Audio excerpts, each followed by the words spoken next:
بسم الله الرحمن الرحيم. ألف لام ميم. ذلك الكتاب لا ريب فيه هدى للمتقين الذين يؤمنون بالغيب ويقيمون الصلاة ومما رزقناهم ينفقون والذين يؤمنون بما أنزل إليك وما أنزل من قبلك وبالآخرة هم يوقنون أولئك على هدى من ربهم وأولئك هم المفلحون. إن الذين كفروا سواء عليهم أأنذرتهم أم لم تنذرهم لا يؤمنون ختم الله على قلوبهم وعلى سمعهم وعلى أبصارهم غشاوة ولهم عذاب عظيم. ومن الناس من يقول آمنا بالله وباليوم الآخر وما هم بمؤمنين يخادعون الله والذين آمنوا وما يخدعون إلا أنفسهم وما يشعرون في قلوبهم مرض فزادهم الله مرضا ولهم عذاب أليم بما كانوا يكذبون. وإذا قيل لهم لا تفسدوا في الأرض قالوا إنما نحن مصلحون ألا إنهم هم المفسدون ولكن لا يشعرون. وإذا قيل لهم آمنوا كما آمن الناس قالوا أنؤمن كما آمن السفهاء ألا إنهم هم السفهاء ولكن لا يعلمون. وإذا لقوا الذين آمنوا قالوا آمنا وإذا خلوا إلى شياطينهم قالوا إنا معكم إنما نحن مستهزئون الله يستهزئ بهم ويمدهم في طغيانهم يعمهون. أولئك الذين اشتروا الضلالة بالهدى فما ربحت تجارتهم وما كانوا مهتدين. مثلهم كمثل الذي استوقد نارا فلما أضاءت ما حوله ذهب الله بنورهم وتركهم في ظلمات لا يبصرون صم بكم عمي فهم لا يرجعون. أو كصيب من السماء فيه ظلمات ورعد وبرق يجعلون أصابعهم في آذانهم من الصواعق حذر الموت والله محيط بالكافرين. يكاد البرق يخطف أبصارهم كلما أضاء لهم مشوا فيه وإذا أظلم عليهم قاموا ولو شاء الله لذهب بسمعهم وأبصارهم إن الله على كل شيء قدير. يا أيها الناس اعبدوا ربكم الذي خلقكم والذين من قبلكم لعلكم تتقون الذي جعل لكم الأرض فراشا والسماء بناء وأنزل من السماء ماء فأخرج به من الثمرات رزقا لكم فلا تجعلوا لله أندادا وأنتم تعلمون. وإن كنتم في ريب مما نزلنا على عبدنا فأتوا بسورة من مثله وادعوا شهداءكم من دون الله إن كنتم صادقين فإن لم تفعلوا ولن تفعلوا فاتقوا النار التي وقودها الناس والحجارة أعدت للكافرين. وبشر الذين آمنوا وعملوا الصالحات أن لهم جنات تجري من تحتها الأنهار كلما رزقوا منها من ثمرة رزقا قالوا هذا الذي رزقنا من قبل وأتوا به متشابها ولهم فيها أزواج مطهرة وهم فيها خالدون. إن الله لا يستحيي أن يضرب مثلا ما بعوضة فما فوقها فأما الذين آمنوا فيعلمون أنه الحق من ربهم وأما الذين كفروا فيقولون ماذا أراد الله بهذا مثلا يضل به كثيرا ويهدي به كثيرا وما يضل به إلا الفاسقين الذين ينقضون عهد الله من بعد ميثاقه ويقطعون ما أمر الله به أن يوصل ويفسدون في الأرض أولئك هم الخاسرون. كيف تكفرون بالله وكنتم أمواتا فأحياكم ثم يميتكم ثم يحييكم ثم إليه ترجعون. هو الذي خلق لكم ما في الأرض جميعا ثم استوى إلى السماء فسواهن 7 سماوات وهو بكل شيء عليم. وإذ قال ربك للملائكة إني جاعل في الأرض خليفة قالوا أتجعل فيها من يفسد فيها ويسفك الدماء ونحن نسبح بحمدك ونقدس لك قال إني أعلم ما لا تعلمون. وعلم آدم الأسماء كلها ثم عرضهم على الملائكة فقال أنبئوني بأسماء هؤلاء إن كنتم صادقين. قالوا سبحانك لا علم لنا إلا ما علمتنا إنك أنت العليم الحكيم. قال يا آدم أنبئهم بأسمائهم. فلما أنبأهم بأسمائهم قال ألم أقل لكم إني أعلم غيب السماوات والأرض وأعلم ما تبدون وما كنتم تكتمون. وإذ قلنا للملائكة اسجدوا لآدم فسجدوا إلا إبليس أبى واستكبر وكان من الكافرين. وقلنا يا آدم اسكن أنت وزوجك الجنة وكلا منها رغدا حيث شئتما ولا تقربا هذه الشجرة فتكونا من الظالمين. فأزلهما الشيطان عنها فأخرجهما مما كانا فيه وقلنا اهبطوا بعضكم لبعض عدو ولكم في الأرض مستقر ومتاع إلى حين. فتلقى آدم من ربه كلمات فتاب عليه إنه هو التواب الرحيم. قلنا اهبطوا منها جميعا فإما يأتينكم مني هدى فمن تبع هداي فلا خوف عليهم ولا هم يحزنون. والذين كفروا وكذبوا بآياتنا أولئك أصحاب النار هم فيها خالدون. يا بني إسرائيل اذكروا نعمتي التي أنعمت عليكم وأوفوا بعهدي أوف بعهدكم وإياي فارهبون. وآمنوا بما أنزلت مصدقا لما معكم ولا تكونوا أول كافر به ولا تشتروا بآياتي ثمنا قليلا وإياي فاتقون. ولا تلبسوا الحق بالباطل وتكتموا الحق وأنتم تعلمون. وأقيموا الصلاة وآتوا الزكاة واركعوا مع الراكعين. أتأمرون الناس بالبر وتنسون أنفسكم وأنتم تتلون الكتاب أفلا تعقلون. واستعينوا بالصبر والصلاة وإنها لكبيرة إلا على الخاشعين الذين يظنون أنهم ملاقو ربهم وأنهم إليه راجعون. يا بني إسرائيل اذكروا نعمتي التي أنعمت عليكم وأني فضلتكم على العالمين. واتقوا يوما لا تجزي نفس عن نفس شيئا ولا يقبل منها شفاعة ولا يؤخذ منها عدل ولا هم ينصرون. وإذ نجيناكم من آل فرعون يسومونكم سوء العذاب يذبحون أبناءكم ويستحيون نساءكم وفي ذلكم بلاء من ربكم عظيم. وإذ فرقنا بكم البحر فأنجيناكم وأغرقنا آل فرعون وأنتم تنظرون. وإذ واعدنا موسى 40 ليلة ثم اتخذتم العجل من بعده وأنتم ظالمون ثم عفونا عنكم من بعد ذلك لعلكم تشكرون. وإذ آتينا موسى الكتاب والفرقان لعلكم تهتدون. وإذ قال موسى لقومه يا قوم إنكم ظلمتم أنفسكم باتخاذكم العجل فتوبوا إلى بارئكم فاقتلوا أنفسكم ذلكم خير لكم عند بارئكم فتاب عليكم إنه هو التواب الرحيم. وإذ قلتم يا موسى لن نؤمن لك حتى نرى الله جهرا فأخذتكم الصاعقة وأنتم تنظرون ثم بعثناكم من بعد موتكم لعلكم تشكرون. وظللنا عليكم الغمام وأنزلنا عليكم المن والسلوى كلوا من طيبات ما رزقناكم وما ظلمونا ولكن كانوا أنفسهم يظلمون. وإذ قلنا ادخلوا هذه القرية فكلوا منها حيث شئتم رغدا وادخلوا الباب سجدا وقولوا حطة نغفر لكم خطاياكم وسنزيد المحسنين. فبدل الذين ظلموا قولا غير الذي قيل لهم فأنزلنا على الذين ظلموا رجزا من السماء بما كانوا يفسقون. وإذ استسقى موسى لقومه فقلنا اضرب بعصاك الحجر فانفجرت منه 12 عينا قد علم كل أناس مشربهم كلوا واشربوا من رزق الله ولا تعثوا في الأرض مفسدين. وإذ قلتم يا موسى لن نصبر على طعام واحد فادع لنا ربك يخرج لنا مما تنبت الأرض من بقلها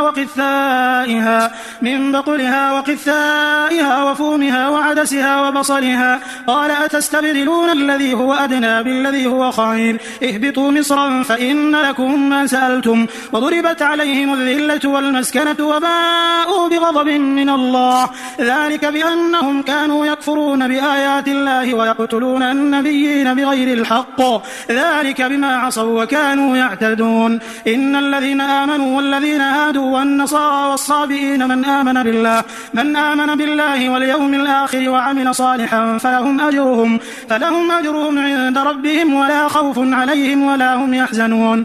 وإذ أخذنا ميثاقكم ورفعنا فوقكم الطور خذوا ما آتيناكم بقوة واذكروا ما فيه لعلكم تتقون ثم توليتم من بعد ذلك فلولا فضل الله عليكم ورحمته لكنتم من الخاسرين. ولقد علمتم الذين اعتدوا منكم في السبت فقلنا لهم كونوا قردة خاسئين فجعلناها نكالا لما بين يديها وما خلفها وموعظة للمتقين. وإذ قال موسى لقومه إن الله يأمركم أن تذبحوا بقرة قالوا أتتخذنا هزوا قال أعوذ بالله أن أكون من الجاهلين. قالوا ادع لنا ربك يبين لنا ما هي قال إنه يقول إنها بقرة لا فارض ولا بكر عوان بين ذلك فافعلوا ما تؤمرون. قالوا ادع لنا ربك يبين لنا ما لونها قال إنه يقول إنها بقرة صفراء فاقع لونها تسر الناظرين. قالوا ادع لنا ربك يبين لنا ما هي إن البقرة شابه علينا وإنا إن شاء الله لمهتدون. قال إنه يقول إنها بقرة لا ذلول تثير الأرض ولا تسقي الحرث مسلمة لا شية فيها. قالوا الآن جئت بالحق فذبحوها وما كادوا يفعلون. وإذ قتلتم نفسا فادارأتم فيها والله مخرج ما كنتم تكتمون. فقلنا اضربوه ببعضها كذلك يحيي الله الموتى ويريكم آياته لعلكم تعقلون. ثم قست قلوبكم من بعد ذلك فهي كالحجارة أو أشد قسوة وإن من الحجارة لما يتفجر منه الأنهار وإن منها لما يشقق فيخرج منه الماء وإن منها لما يهبط من خشية الله وما الله بغافل عما تعملون. أفتطمعون أن يؤمنوا لكم وقد كان فريق منهم يسمعون كلام الله ثم يحرفونه من بعد ما عقلوه وهم يعلمون. وإذا لقوا الذين آمنوا قالوا آمنا وإذا خلا بعضهم إلى بعض قالوا أتحدثونهم بما فتح الله عليكم ليحاجوكم به عند ربكم أفلا تعقلون. أولا يعلمون أن الله يعلم ما يسرون وما يعلنون. ومنهم أمنيون لا يعلمون الكتاب إلا أماني وإن هم إلا يظنون. فويل للذين يكتبون الكتاب بأيديهم ثم يقولون هذا من عند الله ليشتروا به ثمنا قليلا فويل لهم مما كتبت أيديهم وويل لهم مما يكسبون. وقالوا لن تمسنا النار إلا أياما معدودة قل أتخذتم عند الله عهدا فلن يخلف الله عهده أم تقولون على الله ما لا تعلمون. بلى من كسب سيئة وأحاطت به خطيئته فأولئك أصحاب النار هم فيها خالدون. والذين آمنوا وعملوا الصالحات أولئك أصحاب الجنة هم فيها خالدون. وإذ أخذنا ميثاق بني إسرائيل لا تعبدون إلا الله وبالوالدين إحسانا وذي القربى واليتامى والمساكين وقولوا للناس حسنا وأقيموا الصلاة وآتوا الزكاة ثم توليتم إلا قليلا منكم وأنتم معرضون. وإذ أخذنا ميثاقكم لا تسفكون دماءكم ولا تخرجون أنفسكم من دياركم ثم أقررتم وأنتم تشهدون ثم أنتم هؤلاء تقتلون أنفسكم وتخرجون فريقا منكم من ديارهم تظاهرون عليهم بالإثم والعدوان وإن يأتوكم أسارى تفادوهم وهو محرم عليكم إخراجهم أفتؤمنون ببعض الكتاب وتكفرون ببعض فما جزاء من يفعل ذلك منكم إلا خزي في الحياة الدنيا ويوم القيامة يردون إلى أشد العذاب وما الله بغافل عما تعملون. أولئك الذين اشتروا الحياة الدنيا بالآخرة فلا يخفف عنهم العذاب ولا هم ينصرون. ولقد آتينا موسى الكتاب وقفينا من بعده بالرسل وآتينا عيسى ابن مريم البينات وأيدناه بروح القدس أفكلما جاءكم رسول بما لا تهوى أنفسكم استكبرتم ففريقا كذبتم وفريقا تقتلون وقالوا قلوبنا غلف بل لعنهم الله بكفرهم فقليلا ما يؤمنون ولما جاءهم كتاب من عند الله مصدق لما معهم وكانوا من قبل يستفتحون على الذين كفروا فلما جاءهم ما عرفوا كفروا به فلعنة الله على الكافرين بئس ما اشتروا به أنفسهم أن يكفروا بما أنزل الله بغيا أن ينزل الله من فضله على من يشاء من عباده فباءوا بغضب على غضب وللكافرين عذاب مهين وإذا قيل لهم آمنوا بما أنزل الله قالوا نؤمن بما أنزل علينا ويكفرون بما وراءه وهو الحق مصدقا لما معهم قل فلم تقتلون أنبياء الله من قبل إن كنتم مؤمنين ولقد جاءكم موسى بالبينات ثم اتخذتم العجل من بعده وأنتم ظالمون وإذ أخذنا ميثاقكم ورفعنا فوقكم الطور خذوا ما آتيناكم بقوة واسمعوا قالوا سمعنا وعصينا وأشربوا في قلوبهم العجل بكفرهم قل بئس ما يأمركم به إيمانكم إن كنتم مؤمنين قل إن كانت لكم الدار الآخرة عند الله خالصة من دون الناس فتمنوا الموت إن كنتم صادقين ولن يتمنوه أبدا بما قدمت أيديهم والله عليم بالظالمين ولتجدنهم أحرص الناس على حياة ومن الذين أشركوا يود أحدهم لو يعمر 1000 سنة وما هو بمزحزحه من العذاب أن يعمر والله بصير بما يعملون قل من كان عدوا لجبريل فإنه نزله على قلبك بإذن الله مصدقا لما بين يديه وهدى وبشرى للمؤمنين من كان عدوا لله وملائكته ورسله وجبريل وميكال فإن الله عدو للكافرين ولقد أنزلنا إليك آيات بينات وما يكفر بها إلا الفاسقون أو كلما عاهدوا عهدا نبذه فريق منهم بل أكثرهم لا يؤمنون ولما جاءهم رسول من عند الله مصدق لما معهم نبذ فريق من الذين أوتوا الكتاب كتاب الله وراء ظهورهم كأنهم لا يعلمون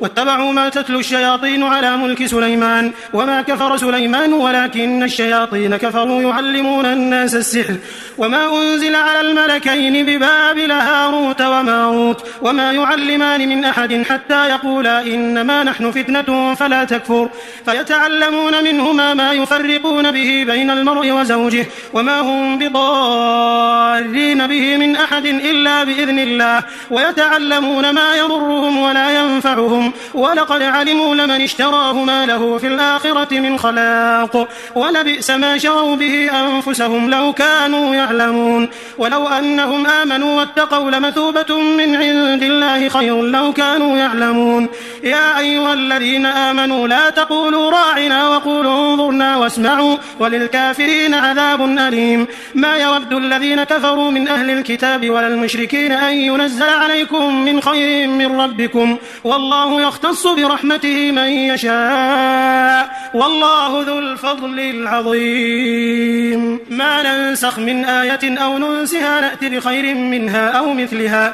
ألم تعلم أن الله على كل شيء قدير ألم تعلم أن الله له ملك السماوات والأرض وما لكم من دون الله من ولي ولا نصير أم تريدون أن تسألوا رسولكم كما سئل موسى من قبل ومن يتبدل الكفر بالإيمان فقد ضل سواء السبيل ود كثير من أهل الكتاب لو يردونكم من بعد إيمانكم كفارا حسدا من عند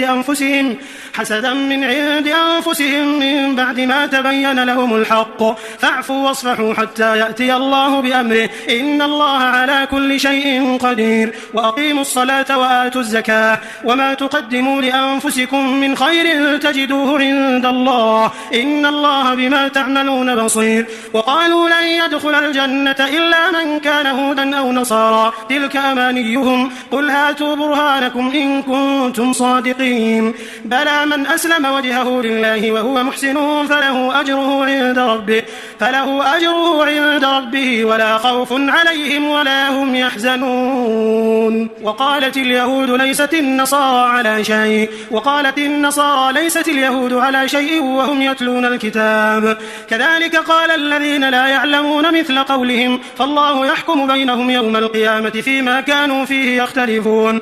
ومن أظلم ممن منع مساجد الله أن يذكر فيها اسمه وسعى في خرابها أولئك ما كان لهم أن يدخلوها إلا خائفين لهم في الدنيا خزي ولهم في الآخرة عذاب عظيم ولله المشرق والمغرب فأينما تولوا فثم وجه الله إن الله واسع عليم. وقالوا اتخذ الله ولدا سبحانه بل له ما في السماوات والأرض كل له قانتون بديع السماوات والأرض وإذا قضى أمرا فإنما يقول له كن فيكون.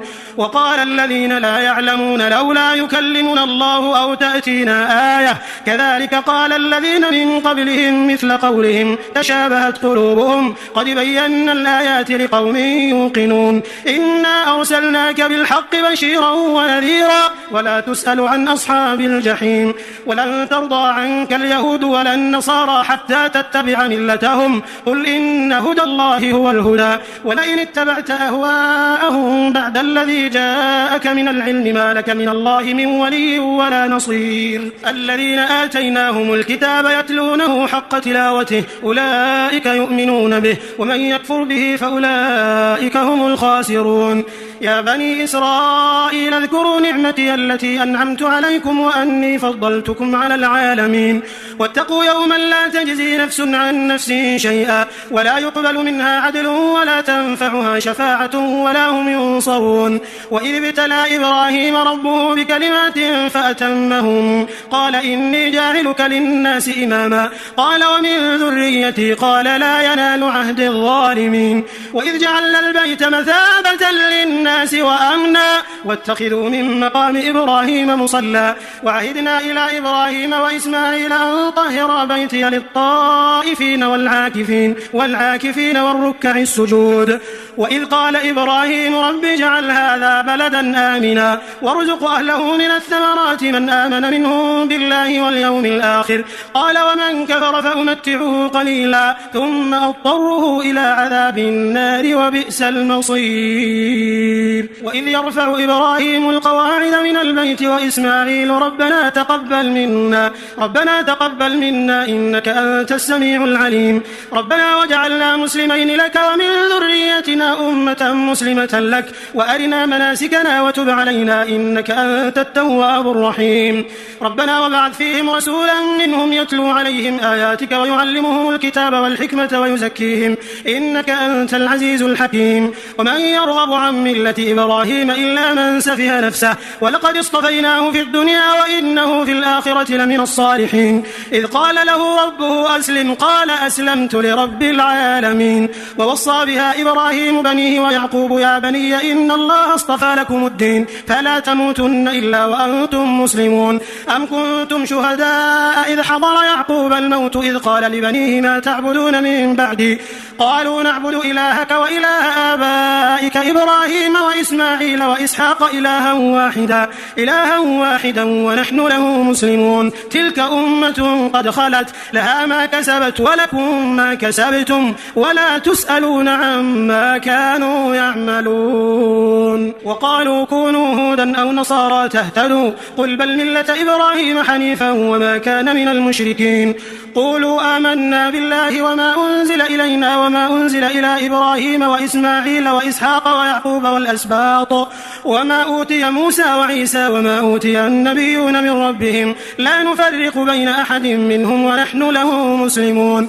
فإن آمنوا بمثل ما آمنتم به فقد اهتدوا وإن تولوا فإنما هم في شقاق فسيكفيكهم الله وهو السميع العليم. صبغة الله ومن أحسن من الله صبغة ونحن له عابدون. قل أتحاجوننا في الله وهو ربنا وربكم ولنا أعمالنا ولكم أعمالكم ونحن له مخلصون.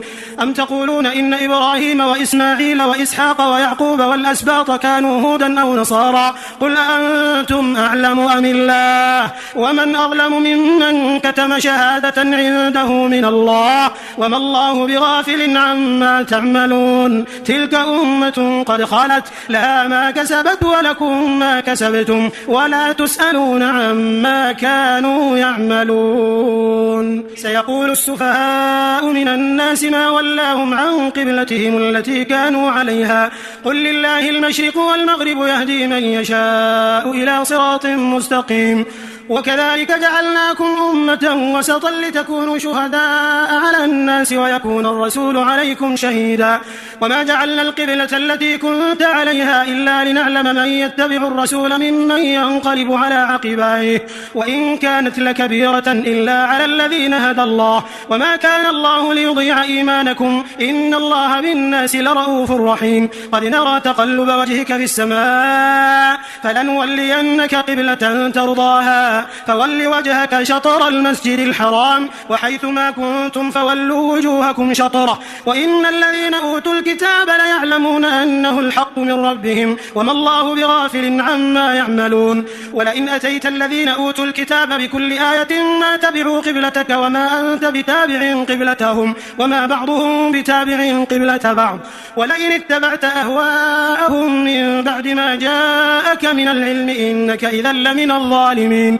الذين آتيناهم الكتاب يعرفونه كما يعرفون أبناءهم وإن فريقا منهم ليكتمون الحق وهم يعلمون. الحق من ربك فلا تكونن من الممترين ولكل وجهة هو موليها فاستبقوا الخيرات أينما تكونوا يأتي بكم الله جميعا إن الله على كل شيء قدير. ومن حيث خرجت فول وجهك شطر المسجد الحرام وإنه للحق من ربك وما الله بغافل عما تعملون. ومن حيث خرجت فول وجهك شطر المسجد الحرام وحيث ما كنتم فولوا وجوهكم شطره لئلا يكون للناس عليكم حجة إلا الذين ظلموا منهم فلا تخشوهم واخشوني ولأتم نعمتي عليكم ولعلكم تهتدون. كما أرسلنا فيكم رسولا منكم يتلو عليكم آياتنا ويزكيكم ويعلمكم الكتاب والحكمة ويعلمكم ما لم تكونوا تعلمون. فاذكروني أذكركم واشكروا لي ولا تكفرون. يا أيها الذين آمنوا استعينوا بالصبر والصلاة إن الله مع الصابرين. ولا تقولوا لمن يقتل في سبيل الله أموات بل أحياء ولكن لا تشعرون. ولنبلونكم بشيء من الخوف والجوع ونقص من الأموال والأنفس والثمرات وبشر الصابرين الذين إذا أصابتهم مصيبة قالوا إنا لله وإنا إليه راجعون أولئك عليهم صلوات من ربهم ورحمة وأولئك هم المهتدون. إن الصفا والمروة من شعائر الله فمن حج البيت أو اعتمر فلا جناح عليه أن يطوف بهما ومن تطوع خيرا فإن الله شاكر عليم. إن الذين يكتمون ما أنزلنا من البينات والهدى من بعد ما بيناه للناس في الكتاب أولئك يلعنهم الله ويلعنهم اللاعنون إلا الذين تابوا وأصلحوا وبينوا فأولئك أتوب عليهم وأنا التواب الرحيم. إن الذين كفروا وماتوا وهم كفار أولئك عليهم لعنة الله والملائكة والناس أجمعين خالدين فيها لا يخفف عنهم العذاب ولا هم ينظرون. وإلهكم إله واحد لا إله إلا هو الرحمن الرحيم. إن في خلق السماوات والأرض واختلاف الليل والنهار والفلك التي تجري في البحر بما ينفع الناس وما أنزل الله من السماء من ماء فأحيا به الأرض بعد موتها وبث فيها من كل دابة وتصريف الرياح والسحاب المسخر بين السماء والأرض لآيات لقوم يعقلون ومن الناس من يتخذ من دون الله أندادا يحبونهم كحب الله والذين آمنوا أشد حبا لله ولو يرى الذين ظلموا إذ يرون العذاب أن القوة لله جميعا وأن الله شديد العذاب إذ تبرأ الذين اتبعوا من الذين اتبعوا ورأوا العذاب وتقطعت بهم الأسباب وقال الذين اتبعوا لو أن لنا كرة فنتبرأ منهم كما تبرأوا منا كذلك يريهم الله أعمالهم حسرات عليهم وما هم بخارجين من النار يا أيها الناس كلوا مما في الأرض حلالا طيبا ولا تتبعوا خطوات الشيطان إنه لكم عدو مبين إنما يأمركم بالسوء والفحشاء وأن تقولوا على الله ما لا تعلمون وإذا قيل لهم اتبعوا ما أنزل الله قالوا بل نتبع ما ألفينا عليه آباءنا أولو كان آباؤهم لا يعقلون شيئا ولا يهتدون ومثل الذين كفروا كمثل الذي ينعق بما لا يسمع إلا دعاء ونداء صم بكم عمي فهم لا يعقلون يا أيها الذين آمنوا كلوا من طيبات ما رزقناكم واشكروا لله إن كنتم إياه تعبدون إنما حرم عليكم الميتة والدم ولحم الخنزير وما أهل به لغير الله فمن اضطر غير باغ ولا عاد فلا إثم عليه إن الله غفور رحيم إن الذين يكتمون ما أنزل الله من الكتاب ويشترون به ثمنا قليلا أولئك ما يأكلون في بطونهم إلا النار ولا يكلمهم الله يوم القيامة ولا يزكيهم ولهم عذاب أليم أولئك الذين اشتروا الضلالة بالهدى والعذاب بالمغفرة فما أصبرهم على النار ذلك بأن الله نزل الكتاب بالحق وإن الذين اختلفوا في الكتاب لفي شقاق بعيد ليس البر أن تولوا وجوهكم قبل المشرق والمغرب ولكن البر من آمن بالله واليوم الآخر والملائكة والكتاب والنبيين وآتى المال على حبه ذوي القربى واليتامى والمساكين وابن السبيل والسائلين وفي الرقاب وأقام الصلاة وآتى الزكاة والموفون بعهدهم إذا عاهدوا والصابرين في البأساء والضراء وحين البأس أولئك الذين صدقوا وأولئك هم المتقون يا أيها الذين آمنوا كتب عليكم القصاص في القتلى الحر بالحر والعبد بالعبد والأنثى بالأنثى فمن عفي له من أخيه شيء فاتباع بالمعروف وأداء إليه بإحسان ذلك تخفيف من ربكم ورحمة فمن اعتدى بعد ذلك فله عذاب أليم ولكم في القصاص حياة يا أولي الألباب لعلكم تتقون كتب عليكم إذا حضر أحدكم الموت إن ترك خيرا الوصية للوالدين والأقربين بالمعروف حقا على المتقين فمن بدله بعدما سمعه فإنما إثمه على الذين يبدلون إن الله سميع عليم فمن خاف من موص جنفا أو إثما فأصلح بينهم فلا إثم عليه إن الله غفور رحيم يا أيها الذين آمنوا كتب عليكم الصيام كما كتب على الذين من قبلكم لعلكم تتقون أياما معدودات فمن كان منكم مريضا أو على سفر فعدة من أيام أخر وعلى الذين يطيقونه فدية طعام مسكين فمن تطوع خيرا فهو خير له وأن تصوموا خير لكم إن كنتم تعلمون شهر رمضان الذي أنزل فيه القرآن هدى للناس وبينات من الهدى والفرقان فمن شهد منكم الشهر فليصم ومن كان مريضا أو على سفر فعدة من أيام أخر يريد الله بكم اليسر ولا يريد بكم العسر ولتكملوا العدة ولتكبروا الله على ما هداكم ولعلكم تشكرون وإذا سألك عبادي عني فإني قريب أجيب دعوة الداع إذا دعان فليستجيبوا لي وليؤمنوا به لعلهم يرشدون. أحل لكم ليلة الصيام الرفث إلى نسائكم هن لباس لكم وأنتم لباس لهن علم الله أنكم كنتم تختانون أنفسكم فتاب عليكم وعفى عنكم فالآن باشروهن وابتغوا ما كتب الله لكم وكلوا واشربوا حتى يتبين لكم الخيط الأبيض من الخيط الأسود من الفجر ثم أتموا الصيام إلى الليل ولا تباشروهن وأنتم عاكفون في المساجد تلك حدود الله فلا تقربوها كذلك يبين الله آياته للناس لعلهم يتقون. ولا تأكلوا أموالكم بينكم بالباطل وتدلوا بها إلى الحكام لتأكلوا فريقا من أموال الناس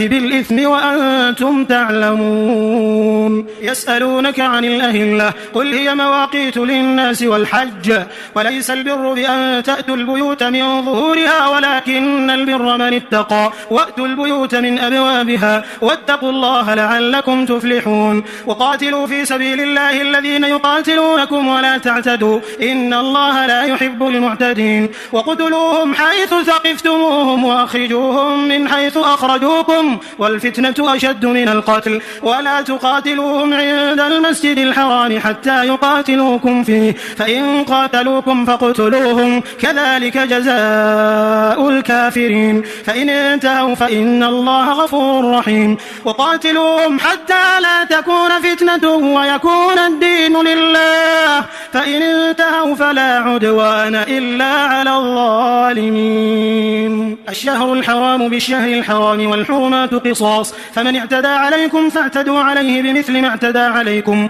واتقوا الله واعلموا أن الله مع المتقين. وأنفقوا في سبيل الله ولا تلقوا بأيديكم إلى التهلكة وأحسنوا إن الله يحب المحسنين. وأتموا الحج والعمرة لله فإن أحصرتم فما استيسر من الهدي ولا تحلقوا رؤوسكم حتى يبلغ الهدي محله فمن كان منكم مريضا أو به أذى من رأسه ففدية من صيام أو صدقة أو نسك فإذا أمنتم فمن تمتع بالعمرة إلى الحج فما استيسر من الهدي فمن لم يجد فصيام 3 أيام في الحج و7 إذا رجعتم تلك 10 كاملة ذلك لمن لم يكن أهله حاضر المسجد الحرام واتقوا الله واعلموا أن الله شديد العقاب. الحج أشهر معلومات فمن فرض فيهن الحج فلا رفث ولا فسوق ولا جدال في الحج وما تفعلوا من خير يعلمه الله وتزودوا فإن خير الزاد التقوى واتقون يا أولي الألباب.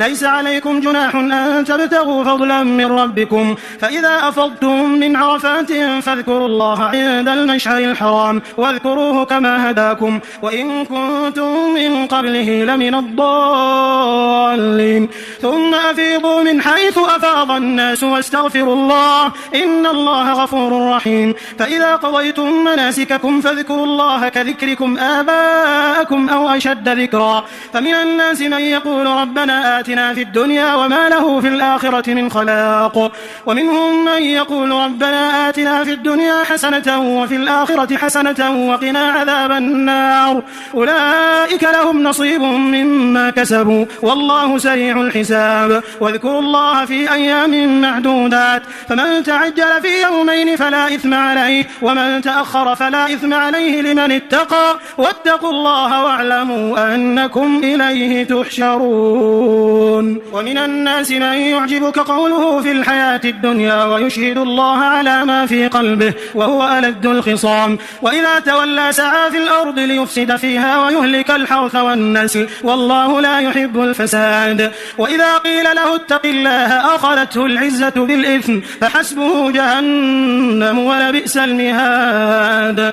ومن الناس من يشري نفسه ابتغاء مرضات الله والله رؤوف بالعباد. يا أيها الذين آمنوا ادخلوا في السلم كافة كافة ولا تتبعوا خطوات الشيطان إنه لكم عدو مبين فإن زللتم من بعد ما جاءتكم البينات فاعلموا أن الله عزيز حكيم هل ينظرون إلا أن يأتيهم الله في ظلل من الغمام والملائكة وقضي الأمر وإلى الله ترجع الأمور سل بني إسرائيل كم آتيناهم من آية بينة ومن يبدل نعمة الله من بعد ما جاءته فإن الله شديد العقاب زين للذين كفروا الحياة الدنيا ويسخرون من الذين آمنوا والذين اتقوا فوقهم يوم القيامة والله يرزق من يشاء بغير حساب كان الناس أمة واحدة فبعث الله النبيين مبشرين ومنذرين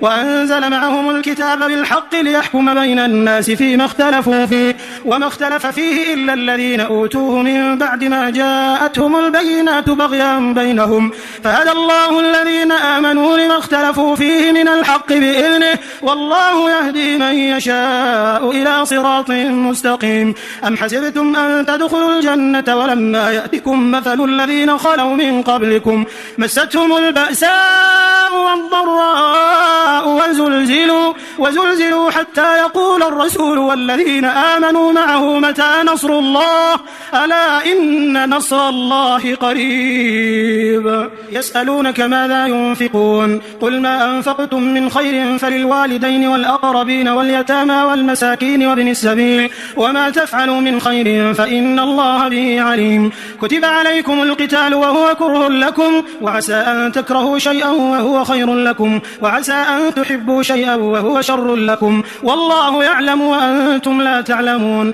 يسألونك عن الشهر الحرام قتال فيه قل قتال فيه كبير وصد عن سبيل الله وكفر به والمسجد الحرام وإخراج أهله منه أكبر عند الله والفتنة أكبر من القتل ولا يزالون يقاتلونكم حتى يردوكم عن دينكم إن استطاعوا ومن يرتد منكم عن دينه فيمت وهو كافر فأولئك حبطت أعمالهم في الدنيا والآخرة وأولئك أصحاب النار هم فيها خالدون إن الذين آمنوا والذين هاجروا وجاهدوا في سبيل الله أولئك يرجون رحمة الله والله غفور رحيم يسألونك عن الخمر والميسر قل فيهما إثم كبير ومنافع للناس وإثمهما أكبر من نفعهما ويسألونك ماذا ينفقون قل العفو كذلك يبين الله لكم الآيات لعلكم تتفكرون في الدنيا والآخرة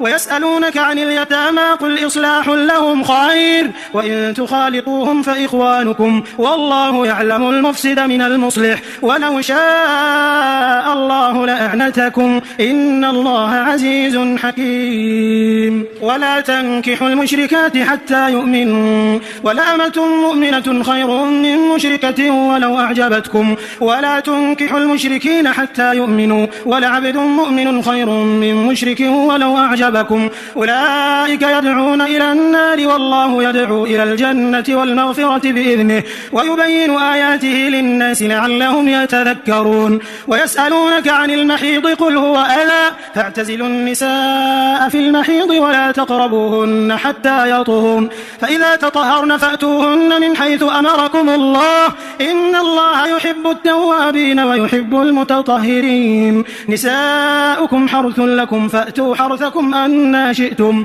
وقدموا لأنفسكم واتقوا الله واعلموا أنكم ملاقوه وبشر المؤمنين ولا تجعلوا الله عرضة لأيمانكم أن تبروا وتتقوا وتصلحوا بين الناس والله سميع عليم لا يؤاخذكم الله باللغو في أيمانكم ولكن يؤاخذكم بما كسبت قلوبكم والله غفور حليم للذين يؤلون من نسائهم تربص 4 أشهر فإن فاءوا فإن الله غفور رحيم وإن عزموا الطلاق فإن الله سميع عليم والمطلقات يتربصن بأنفسهن 3 قروء ولا يحل لهن أن يكتمن ما خلق الله في أرحامهن إن كن يؤمن بالله واليوم الآخر وبعولتهن أحق بردهن في ذلك إن أرادوا إصلاحا ولهن مثل الذي عليهن بالمعروف وللرجال عليهن درجة والله عزيز حكيم الرجيم. الطلاق مرتان فإمساك بمعروف أو تسريح بإحسان.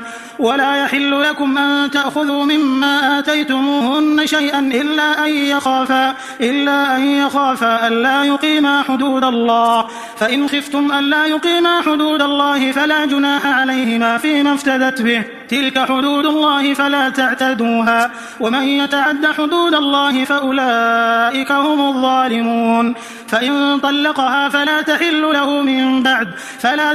له من بعد حتى تنكح زوجا غيره، فإن طلقها فلا جناح عليهما أن يتراجعا إن ظنا أن يقيما حدود الله، وتلك حدود الله يبينها لقوم يعلمون. وإذا طلقتم النساء فبلغن أجلهن فأمسكوهن بمعروف أو سرحوهن بمعروف، ولا تمسكوهن ضرارا لتعتدوا، ومن يفعل ذلك فقد ظلم نفسه. ولا تتخذوا آيات الله هزوا، واذكروا نعمة الله عليكم وما أنزل عليكم من الكتاب والحكمة يعظكم به، واتقوا الله واعلموا أن الله بكل شيء عليم.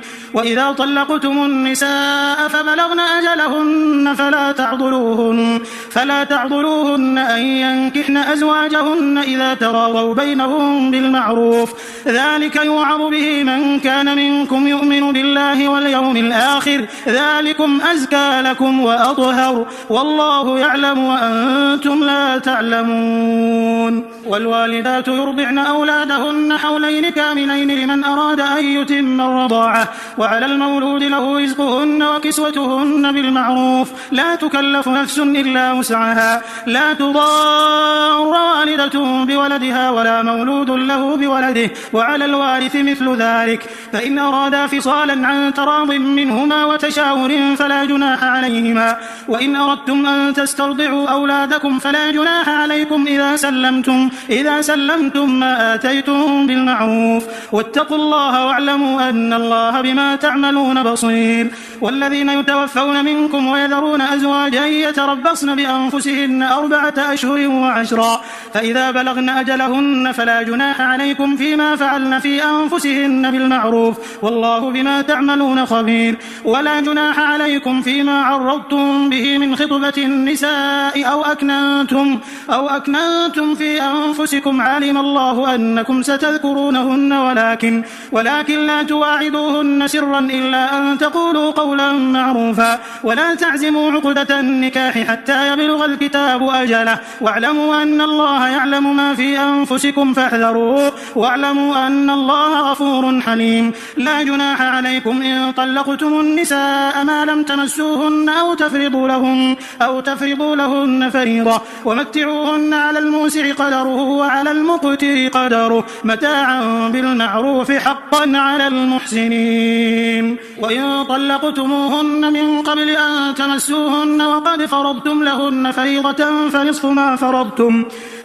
فرضتم إلا أن يعفون أو يعفو الذي بيده عقدة النكاح، وأن تعفوا أقرب للتقوى، ولا تنسوا الفضل بينكم، إن الله بما تعملون بصير. حافظوا على الصلوات والصلاة الوسطى وقوموا لله قانتين، فإن خفتم فرجالا أو ركبانا، فإذا أمنتم فاذكروا الله كما علمكم ما لم تكونوا تعلمون.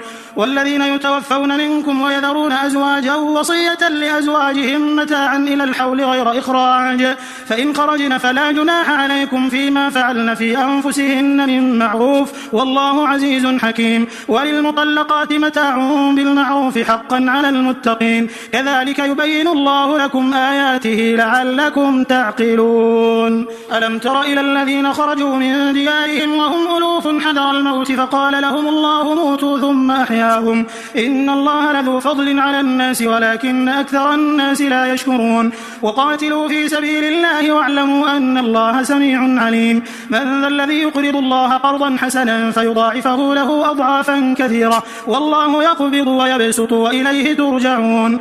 ألم تر إلى الملأ من بني إسرائيل من بعد موسى إذ قالوا لنبي له مبعث لنا ملكا نقاتل في سبيل الله، قال هل عسيتم إن كتب عليكم القتال ألا تقاتلوا؟ قالوا وما لنا ألا نقاتل في سبيل الله وقد أخرجنا من ديارنا وأبنائنا، فلما كتب عليهم القتال تولوا إلا قليلا منهم والله عليم بالظالمين. وقال لهم نبيهم إن الله قد بعث لكم طالوت ملكا قالوا أنى يكون له الملك علينا ونحن أحق بالملك منه ولم يؤت سعة من المال قال إن الله اصطفاه عليكم وزاده بسطة في العلم والجسم والله يؤتي ملكه من يشاء والله واسع عليم. وقال لهم نبيهم إن آية ملكه أن يأتيكم التابوت فيه سكينة من ربكم وبقية مما ترك آل موسى وآل هارون تحمله الملائكة إن في ذلك لآية لكم إن كنتم مؤمنين. فلما فصل طالوت بالجنود قال إن الله مبتليكم بنهر فمن شرب منه فليس مني ومن لم يطعمه فإنه مني إلا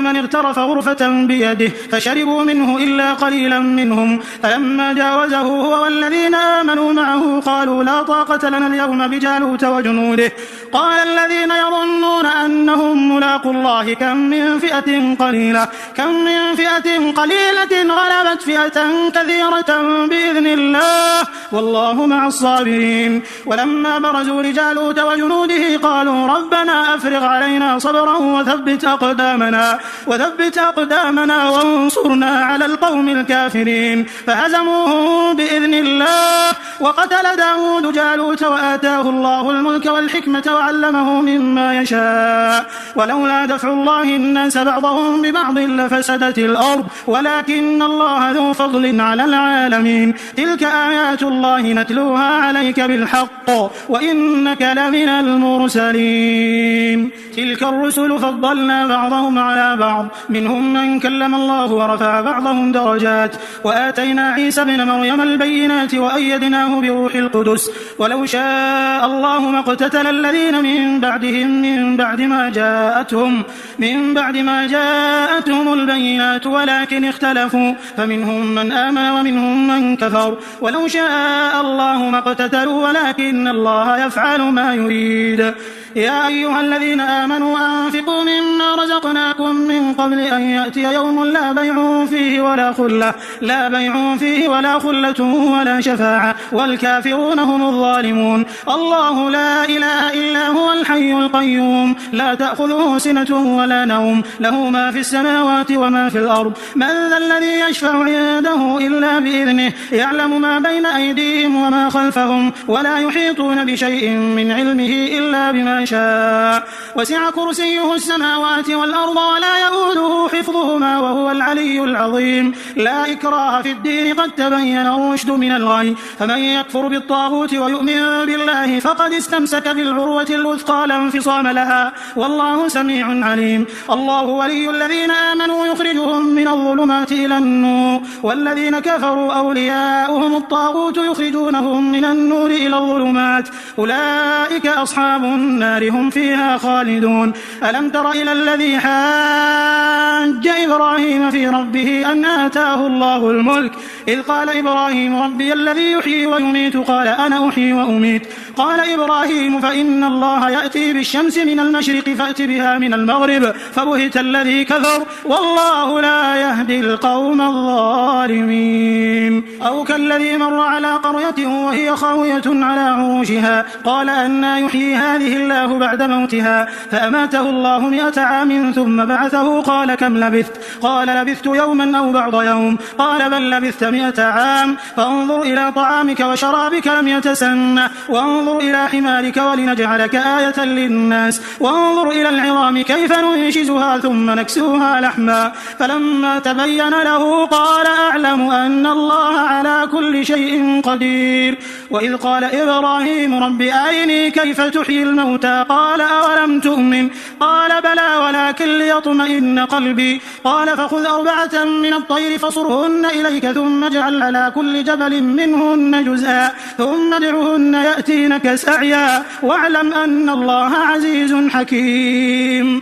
مثل الذين ينفقون أموالهم في سبيل الله كمثل حبة أنبتت 7 سنابل في كل كل سنبلة 100 حبة والله يضاعف لمن يشاء والله واسع عليم. الذين ينفقون أموالهم في سبيل الله ثم لا يتبعون ما أنفقوا منا ولا أذى لهم أجرهم عند ربهم ولا خوف عليهم ولا هم يحزنون. قول معروف ومغفرة خير من صدقة يتبعها أذى والله غني حليم. يا أيها الذين آمنوا لا تبطلوا صدقاتكم بالمن والأذى كالذي ينفق ماله رئاء الناس ولا يؤمن بالله واليوم الآخر فمثله كمثل صفوان عليه تراب فأصابه وابل فتركه صلدا لا يقدرون على شيء مما كسبوا والله لا يهدي القوم الكافرين. ومثل الذين ينفقون أموالهم ابتغاء مرضات الله وتثبيتا من أنفسهم كمثل جنة بربوة أصابها وابل فآتت أكلها ضعفين فإن لم يصبها وابل فطل والله بما تعملون بصير. أيود أحدكم أن تكون له جنة من نخيل وأعناب تجري من تحتها الأنهار له فيها من كل الثمرات وأصابه الكبر وله ذرية ضعفاء فأصابها إعصار فيه نار فاحترقت كذلك يبين الله لكم الآيات لعلكم تتفكرون. يا أيها الذين آمنوا أنفقوا من طيبات ما كسبتم ومما أخرجنا لكم من الأرض ولا تيمموا الخبيث منه تنفقون ولستم بآخذه إلا أن تغمضوا فيه واعلموا أن الله غني حميد. الشيطان يعدكم الفقر ويأمركم بالفحشاء والله يعدكم مغفرة منه وفضلا والله واسع عليم. يؤتي الحكمة من يشاء ومن يؤت الحكمة فقد أوتي خيرا كثيرا وما يذكر إلا أولو الألباب. وما أنفقتم من نفقة أو نذرتم من نذر فإن الله يعلمه وما للظالمين من أنصار. إن تبدوا الصدقات فنعما هي وإن تخفوها وتؤتوها الفقراء فهو خير لكم ويكفر عنكم من سيئاتكم والله بما تعملون خبير. ليس عليك هداهم ولكن الله يهدي من يشاء. وما تنفقوا من خير فلأنفسكم وما تنفقون إلا ابتغاء وجه الله وما تنفقوا من خير يوفى إليكم وأنتم لا تظلمون. للفقراء الذين أحصروا في سبيل الله لا يستطيعون ضربا في الأرض يحسبهم الجاهل أغنياء من التعفف تعرفهم بسيماهم لا يسألون الناس إلحافا وما تنفقوا من خير فإن الله به عليم. الذين ينفقون أموالهم بالليل والنهار سرا وعلانية فلهم أجرهم عند ربهم ولا خوف عليهم ولا هم يحزنون. الذين يأكلون الربا لا يقومون إلا كما يقوم الذي يتخبطه الشيطان من المس ذلك بأنهم قالوا إنما البيع مثل الربا وأحل الله البيع وحرم الربا. فمن جاءه موعظة من ربه فانتهى فله ما سلف وأمره إلى الله ومن عاد فأولئك أصحاب النار هم فيها خالدون. يمحق الله الربا ويربي الصدقات والله لا يحب كل كفار أثيم. إن الذين آمنوا وعملوا الصالحات وأقاموا الصلاة وآتوا الزكاة لهم أجرهم عند ربهم ولا خوف عليهم ولا هم يحزنون. يا أيها الذين آمنوا اتقوا الله وذروا ما بقي من الربا إن كنتم مؤمنين فإن لم تفعلوا فأذنوا بحرب من الله ورسوله وإن تبتم فلكم رؤوس أموالكم لا تظلمون ولا تظلمون. وإن كان ذو عسرة فنظرة إلى ميسرة وأن تصدقوا خير لكم إن كنتم تعلمون. واتقوا يوما ترجعون فيه إلى الله ثم توفى كل نفس ما كسبت وهم لا يظلمون.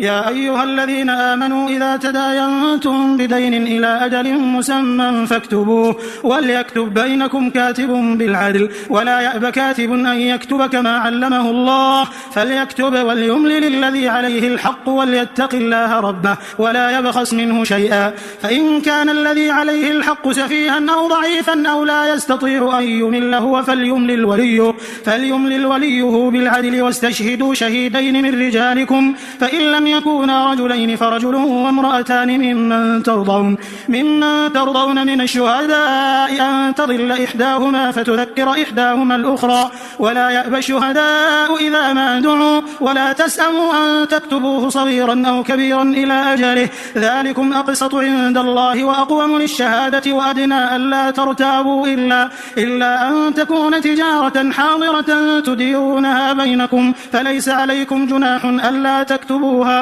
وأشهدوا إذا تبايعتم ولا يضار كاتب ولا شهيد وإن تفعلوا فإنه فسوق بكم واتقوا الله ويعلمكم الله والله بكل شيء عليم وإن كنتم على سفر ولم تجدوا كاتبا فرهان مقبوضة فإن أمن بعضكم بعضا فليؤدي الذي اؤتمن أمانته وليتق الله ربه ولا تكتموا الشهادة ومن يكتمها فإنه آثم قلبه والله بما تعملون عليم لله ما في السماوات وما في الأرض وإن تبدوا ما في أنفسكم أو تخفوه يحاسبكم به الله فيغفر لمن يشاء ويعذب من يشاء والله على كل شيء قدير آمن الرسول بما أنزل إليه من ربه والمؤمنون كل آمن بالله وملائكته وكتبه ورسله لا نفرق بين أحد من رسله وقالوا سمعنا وأطعنا غفرانك ربنا وإليك المصير